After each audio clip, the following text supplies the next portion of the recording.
All right, questions for Jayson? We'll start with John Corrales. Hey, Jayson. So, considering how you guys went into this play-in, do you get the feeling of in past years, like you're the underdogs, or do you still have like the feeling of expectations?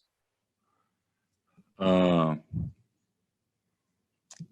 think we still have expectations, but regardless of what, I don't know, people think, should happen, this game or from, after that, we believe in ourselves still. We know the season isn't over with.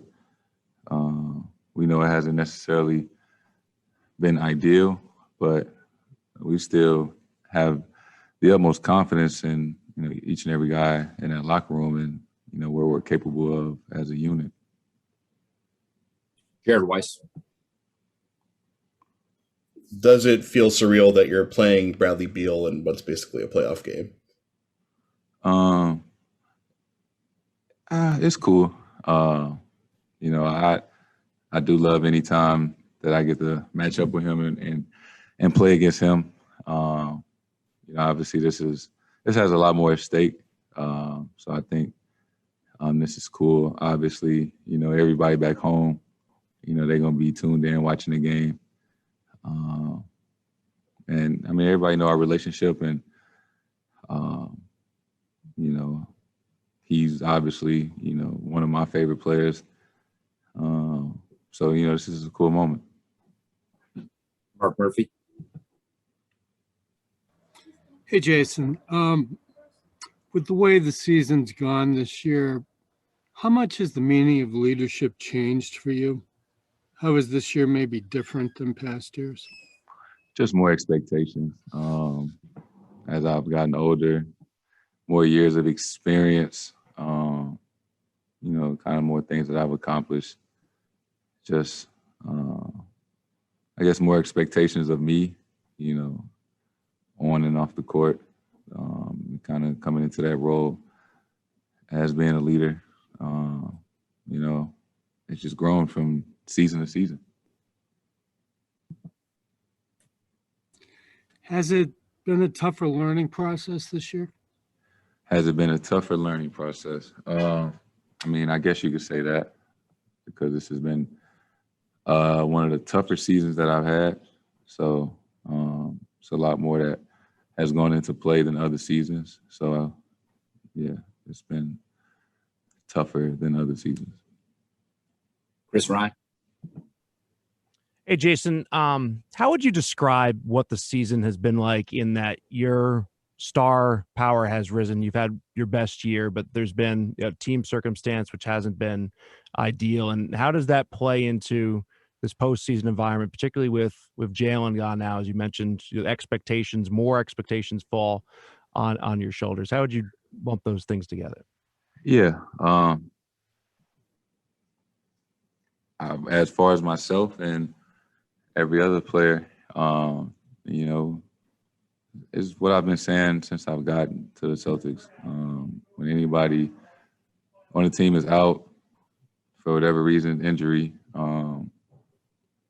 you guys should know that the next man up, everybody has to do more, including myself and everybody in the locker room. So I think, that's just what that's what we have to do to go as far as we can. Gary Washburn. Hey, Jayson. In terms of leadership, do you feel like do you have to kind of go outside of your box to become more vocal? Are you becoming more vocal? Is that something you feel like can be natural for you to be a naturally vocal leader? Or is it, hey, I just need to be myself and lead by example, and the guys will pick up on that?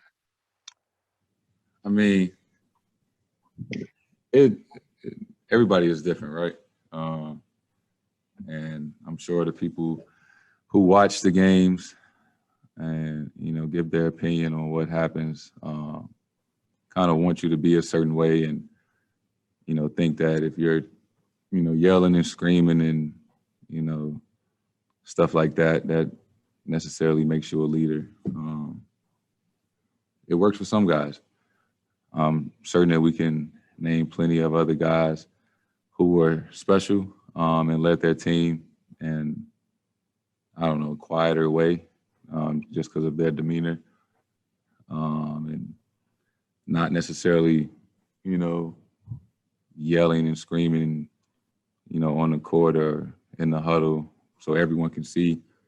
You know, it can be in how you play, how you show up every day, you know, pulling guys to the side, which, you know, everybody won't see that.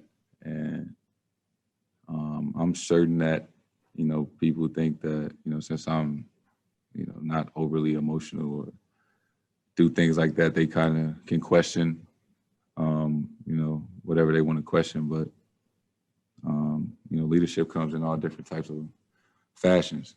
And, you know, I just do it in my own way. All right, we'll wrap it up right there. Thanks, Jason.